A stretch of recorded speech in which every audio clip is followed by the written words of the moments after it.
In this phase of our trip, we're going to work the pasta first to make it malleable, and then we'll cut it into tagliatelle size. You will need some specialized equipment for this part of the trip. You will need a pasta making machine. This chrome machine is a pasta maker. It comes with a handle, and I've also chosen to fit it with an optional electric motor. This makes life a lot easier when making pasta. You don't have to handle the dough and turn the machine at the same time. The motor does it all for you. There are two parts to this machine. One is for working the dough to make it malleable, and that's done in several steps. The first step, the pasta is passed through the rollers at their widest position. It's passed maybe 8 to 10 times to make it malleable. Then each successive pass through the roller is done at a tighter and tighter position. There are about 8 different positions, and in the final position, that will be the thinnest position, that will be the final pass through the rollers. And as the pasta passes through the rollers at their thinner and thinner position, the pasta becomes thinner, and the length of the pasta becomes longer and longer. And we'll see this as we go through it. Let's go. Here's a batch of pasta. I have a little bit of flour here. Turn on the motor. With the pasta machine set at the widest position for its rollers, the pasta is first flattened lightly and then passed through the rollers. It is grabbed lightly from underneath the machine and folded into thirds. This process is repeated 8 to 10 times, lightly flouring the pasta each time. When the pasta achieves its plastic, elastic consistency, it's time to tighten up the rollers 1 notch at a time and stop adding additional flour. Well, I've passed the dough about 10 times through the machine, and the dough has become nice and smooth and malleable. In the next step, I'm going to tighten the space between the rollers for each pass. There'll be about 8 more passes. I'm not going to add any more flour during this process. As you will see, the pasta will become thinner and longer. As the pasta passes through the more closely spaced steel rollers, it is made thinner and longer. By the end of 7 or 8 passes, it will be several feet long. Position 3.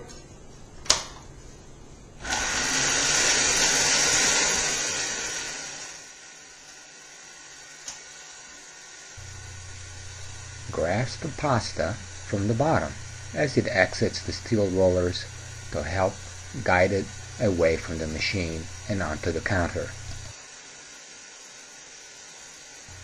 We are now rolling the pasta through the rollers at their next to thinnest position.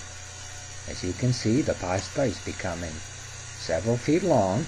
It will become even longer in the next thinnest position. But the pasta is very smooth, strong, and malleable.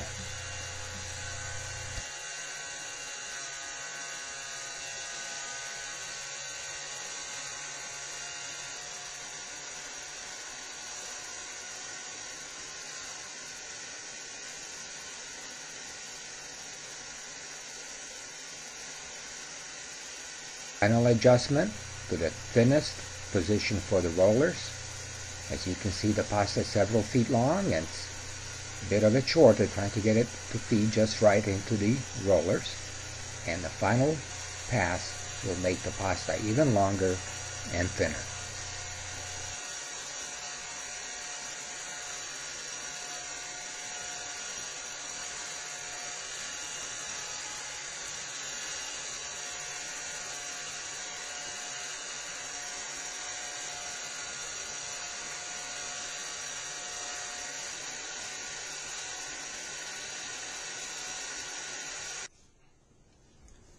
The pasta has now gone through its thinnest position.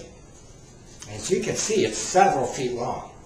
So in the next step, I'm going to cut it into lengths that can be handled easily. For that I'm going to use a scraper. I think a reasonable length is about 14 inches or so.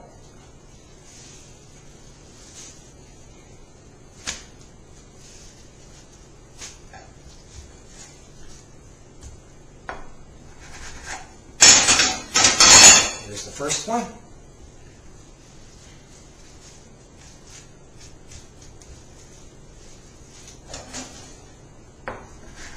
Second one.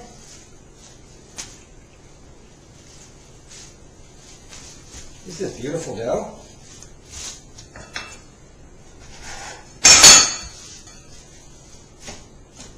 And we'll throw away the last one, it's not perfectly shaped. Now what I like to do, before cutting it into tagliatelle, is to spread a little bit of rice flour. Rice flour acts as a lubricating agent. It kind of dries the pasta, and it makes it easier to pass it through the cutters without sticking to them. And just a tiny amount, not much, just to help things through.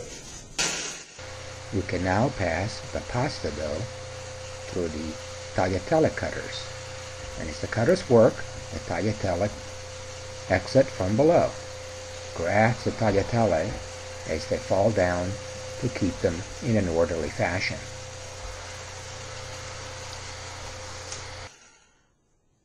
Isn't this gorgeous? And the next step, I'm going to place the tagliatelle on a surface that's been floured with rice flour. And I'm going to make a little mess like this.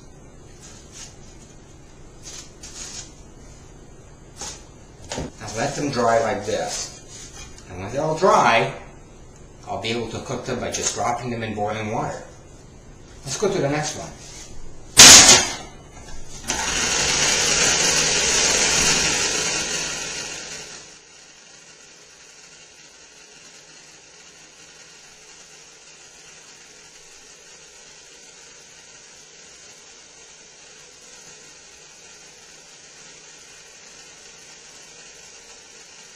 I'll do the same thing. Make small nests, like so. Sprinkle a bit of rice flour, or help with the drying process. Now, if you wish to make spaghetti, or very thinly cut tagliatelle, you use the thin cutter. And to do that, I move the motor to the next position, put it in place, secure it, and I'll be passing the pasta through the thin cutters. Watch this. To make the taglierini, we pass the pasta dough through the thin cutters, and again, as in the tagliatelle, grasp the taglierini as they exit the rollers.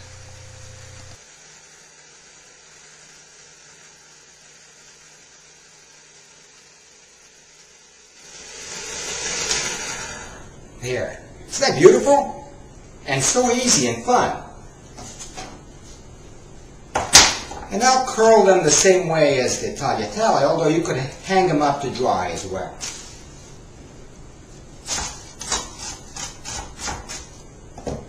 Sprinkle them a little bit of rice flour so they don't stick to each other. And we have a little bird's nest here. So, here we have it. Tagliatelle, homemade. Taglierini. Not quite like spaghetti. Spaghetti is extruded. This has been cut. Taglierini, very thinly cut pasta. I'm helping them in their drying process with some rice flour, and it'll take a few hours for them to dry, or you can cook them even now. They will cook in just seconds. They're just wonderful.